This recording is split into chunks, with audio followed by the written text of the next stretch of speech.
We have different names for the project. I think in our administration it's called Do No Harm. Disastrous Information is another one. There's a whole list of names. As said, I will say a few words, then Brian will continue, and we have some other colleagues involved. Next slide, please, Brian. I'll quickly talk about project progress, and then Brian will take over on the contents. Yeah, next one, please. Yeah, this is how we started early on, the early team.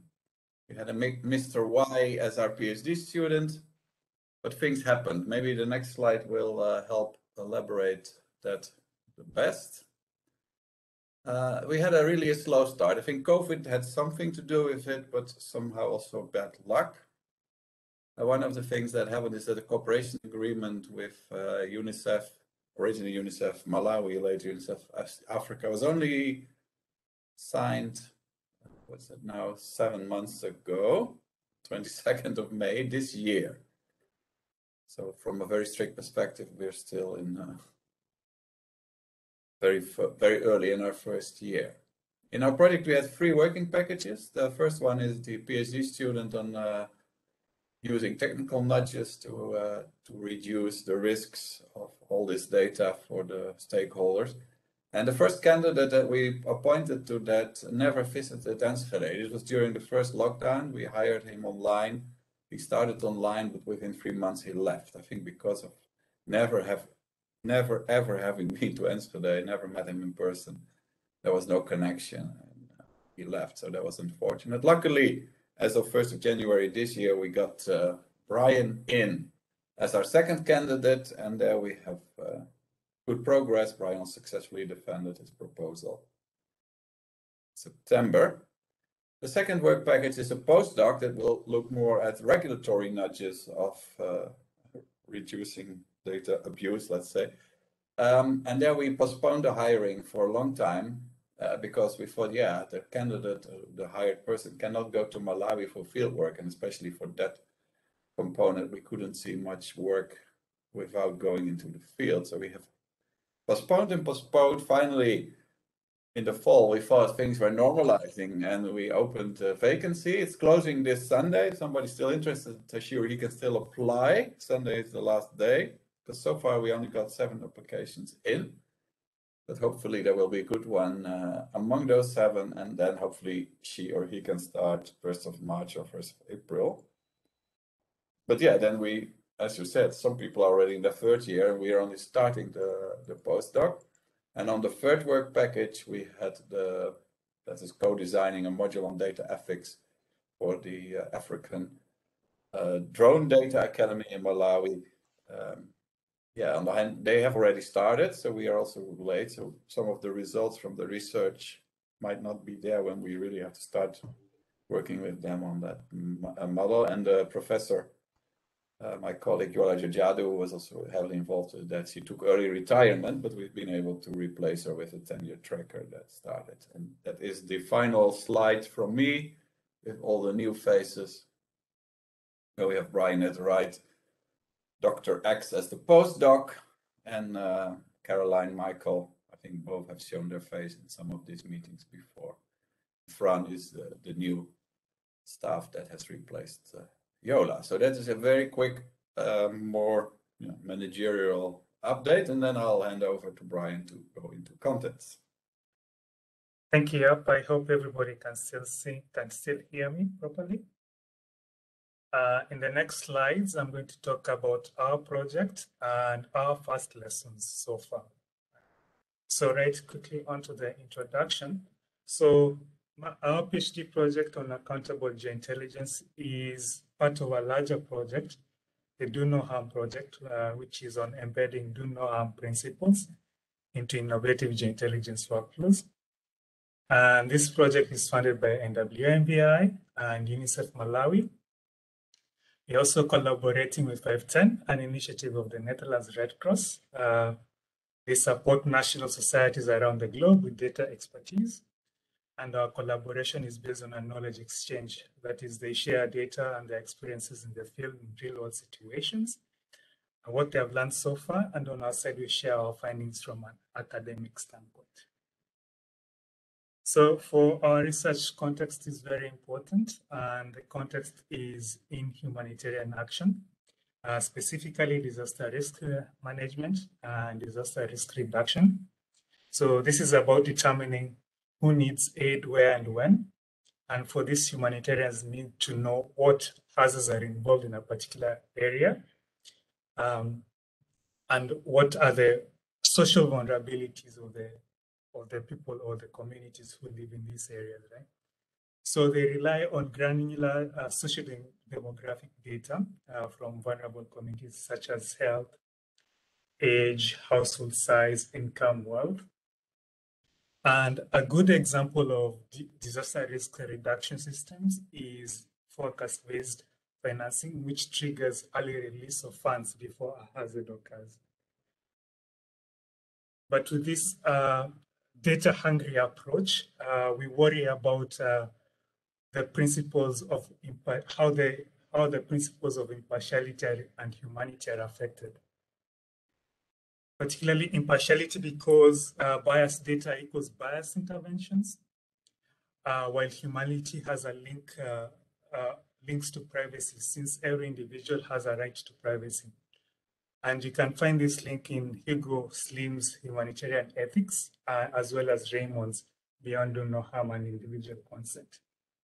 So our research questions are centered on designing for these two principles.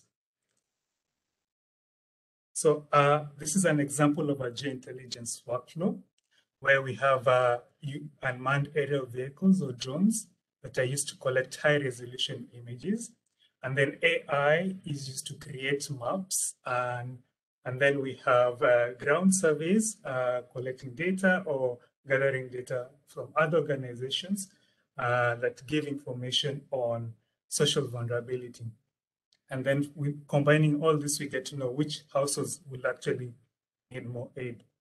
Even though this example has been simplified, but often you need way much more data to get this geointelligence workflow working. For example, street view images, which can be used to train AI to identify the wall materials or what kind of structures do people live in, and what kind of susceptibility do they have to hazards, for example, flooding. So on the first lessons, so far, the role of AI is passive. It's only used to create maps and to identify building materials. But indeed, the performance of AI does affect the quality of the decision process. For example, if it often misses houses or misclassifies certain houses in certain areas, it means that these people will be excluded from intervention. They won't be visible to the guys who are delivering aid. And this kind of does obscure the decision process. Yeah? So one of the huge concerns with using AI is biases, right? So if you have biased data, bias intervention, so you're training your model using biased data, you're going to validate it using biased data, and again evaluate it with biased data, and then you're going to be none the wiser about the biases in the data and the people that you are missing on the ground. On the privacy part, so far, it seems that it's more about fitting individuals into a group. Yeah? What's their socio-economic status? What kind of structure do they live in? And what are their capabilities to withstand or resist or be resilient against a hazard, for example, flooding? So next to the technical solutions that can possibly address this issue, we have the value-sensitive design, which is a framework that takes into account stakeholder values in the design process of technology. So basically, what this means is having stakeholders, for example, the communities who live in a particular area, engaged in the design process. And as you can see, these arrows are double-sided, which means it's an iterative procedure, right? For example, you talk to the stakeholders, they let you know what are their norms, what do they consider as biased intervention? What do they consider as a fair intervention? And then you go back and check in your technical design, is that actually possible, and how does it compromise their values? And then, so it's a back and forth design process to ensure that all the criteria is met. And one of the factors that this framework does emphasize on is on incremental deployment. So if it's AI, you deploy it in small steps, in small stages, as you investigate how well does it work. The second one is situational fairness, discussing with people in such a situation, what will you consider as fair, what will you consider as bias, because fairness is a hard thing to define, and different groups of people have got different ways of considering what is fair. And then the last is privacy. So how much data does your design or does your technology actually need? Do you need to massively mine people's data when your technology could work with just a small subset of it? So on the accountability part, what we have learned so far from other people, other researchers' experience is that when you need to go beyond checking for biases.